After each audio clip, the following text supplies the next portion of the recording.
Hi! Welcome back to my channel. So in this video guys is panibagong loan application ang ating i-review.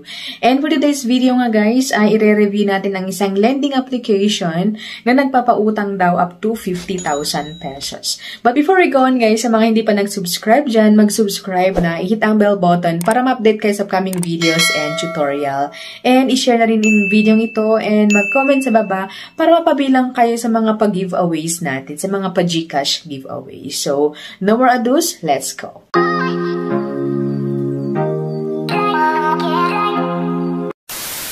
Welcome and welcome back to my channel. So for today's video nga guys is magre-review ulit tayo ng isang panibagong lending application ngayong 2024. Ayan. So ayon sa kanilang application guys, sabi dito na can loan up to 50,000 pesos. Wow, ang taas. And sabi din dito na audit and cash arrive within 1 day. So, napakabilis daw guys. Ayan.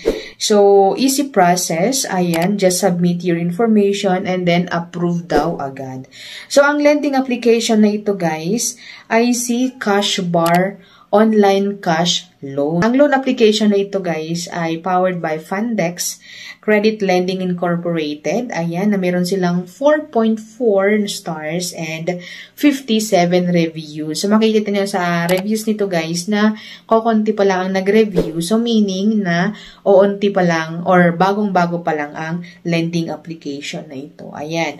And sabi sa kanilang about application, ayan, cash bars are small credit loans that are used for immediate, short-term financial needs such as medical expenses, emergency, car repairs, or other emergencies. Ayan, and loan amount, ayan, 2,000 to 20,000 pesos. And loan term na nito is 91 days to 120 days. Ayan, and sabi din dito sa kababa ay low ang interest daw ni Tech. Ayan. So, let's see guys. So, of course, I download ang application para makita natin. Ayan. Upon downloading guys, ay makikita natin agad-agad yung privacy policy and of course, maglalagay tayo ng phone number para makapag-proceed tayo sa application na ito. So, pagkatapos natin ilagay guys yung ating phone number and mabasa ang kanilang policy, ayan, ay bubungad na sa atin ang pwede daw nating malon. Pero kakaiba to guys kasi sabi dito, cash bar, ayan, cash bar, and then borrowing money on one app is enough. So, ang ibig sabihin nun guys is maraming application ang pwede nating pagpipilian. Kasi sabi din dito na fast personal loans. Ayan. So makikita nyo guys sa screenshot. Ayan. So, meron tayo dito Peso Zone.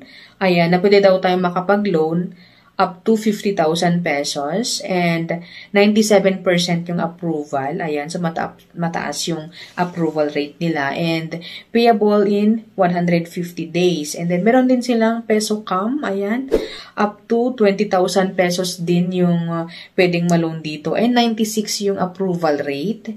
Ayan, and meron din silang V-Peso, ayan, and then that is up to 20,000 pesos and 98 yung approval rate. Same 150 days yung loan period daw. And meron din yung Easy One. Ayan. So, 30,000 yung pwede nating utangin. And then, approval rate nila is 96%. And same, 150 days yung approval or yung loan term, I mean. So, of course, pipili natin yung pinakauna para matry natin, guys. So, Peso Zone, ayan. And, but before we go on, guys, basically, si Cashbar pala is para siyang third party. Ayan, third party kasi nga maraming loan application ang parang in group and then sila yung parang mag-send sa mga or magpapautang sa mga client. Ganyan. Okay, next. Ayan, so of course, I download natin si Peso Zone. So, meaning, download natin yung application na ito sa ating phone number. Ayan, so download anyway. And then, ito na guys, bubungad sa atin yung pwede daw nating utangin sa kanila. Ayan, so get the best loan offer. More loan, unlock more loanable products by repaying on time. Ayan, makapag-repay tayo ng on time, ay tataas yung or maa-unlock yung mga ibang pwede nating utangin sa kanila. So, here, ay makikita natin na pwede tayong umutang or sa first timer, guys, is credit loan yung money. And then, next is yung salary loan, and then, next yung prime loan, and then, education loan, and then, tourism loan. Para siyang cooperative, guys, kasi meron mga designated na kunyari emergency loan, mag-loan ka ng emergency loan, or loan for education, ganyan. So, hindi pa naka-unlock yung iba, so hindi tayo pipili. So, of course, yung isa lang ang pwede nating piliin, which is yung credit loan. Ayan. So, sabi sa credit loan, 20,000 pesos. Flexible term or loan term is fast as 1 day. Ayan. So, tap natin ng apply, of course. And, dito na guys, allow natin yung phone call. Yung dati na ginagawa, yung phone call, SMS. Ayan. So, allow lang natin and magpo-proceed tayo dito sa basic information. So, sa basic information guys, ay email, education, date of birth, loan purpose, ayan, gender, marital status. So, lahat ng naka-asterisk ng red ay fill upan guys. Okay? So, next thing is yung ating emergency contacts. So, nangangailangan sila ng 4 na emergency contacts. Next natin. So, dito na tayo sa identity information. So, sa mga pa-ID ni Mayor, ganyan. So, sa ID type, guys, kung pansin nyo si screenshot, yung mga naka-highlight ng red, yun po yung mga the best daw na ID na pwede nang gamitin sa application na ito. Ayan. So, national ID, SSS, passport, postal, UMID, voters, and driver's license. Pero kung wala ka sa mga yun, guys, ay pwede naman ang GSIS, TEEN, PRC, and yung PhilHealth. So, si PhilHealth, pwede naman, guys. Alright? So, next ay yung pa-selfie ni Mayor, of course. And then, yung ilagay natin ang first name, middle name, last name, and yung ID number, kung ano yung ID nating napili, guys. And after which, guys, is yung withdrawal method or yung disbursement method natin. Ayan. So, sa kanila ay pwede yung GCash, PayMaya, CoinPH, GrabPay, StarPay, Blue RD Pawn Shop, and meron din silang bank, and meron mga naka-designate na charge in each channel. Ayan. And after which, syempre, ilagay natin ang account number natin, yung kung anong account number, of course, kunyari yung GCash natin is yung number natin. And then, submit na guys. Sabi dito, please make sure the withdrawal account is valid. Ayan.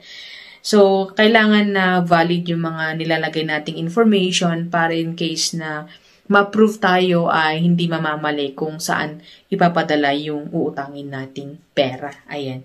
Magkakalaman na kung magkano ang ating pwedeng utangin or ating first loan sa loan application na ito. So, sabi dito, loan term or loan amount na approve is, charan! Ayan, 1,000 pesos. And ang loan term nito is 150 days. So, sabi dito, ayan, loan term is 1,000.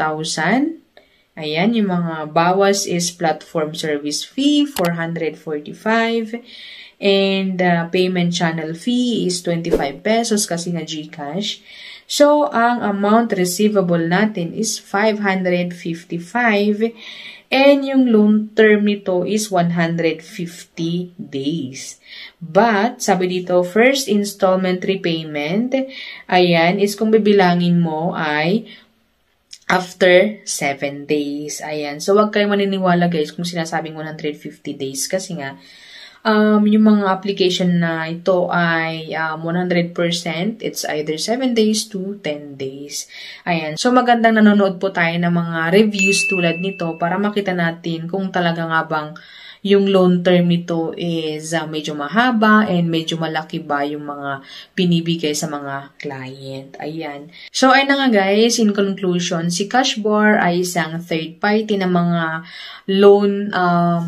loan application din, ayan, and sa unang loan or sa unang sinubukan natin is up to 1,000 pesos, hindi po siya 10,000, and medyo malaki-laki rin ang service fee na binabawas, so halos half na ng amount ang kanilang pwedeng ipahiram sa atin, and isa pa is 7 days yung loan term nito, ayan. So, for me, yes, hindi ko siya pwedeng i-recommend lalo na at ang laki ng service fee nga na binabawas. So, that's it, my video, and I hope na nakatulong ang video ito sa mga naghahanap ng mga uutangan, ayan, or yung mga gustong mag-try kay Cash Bar. So, that's it nga, and I hope to see you on my next video. And of course, mag-comment kayo sa baba sa mga nakaranas ding umutang kay Cash Bar. So, thank you for watching, like and subscribe!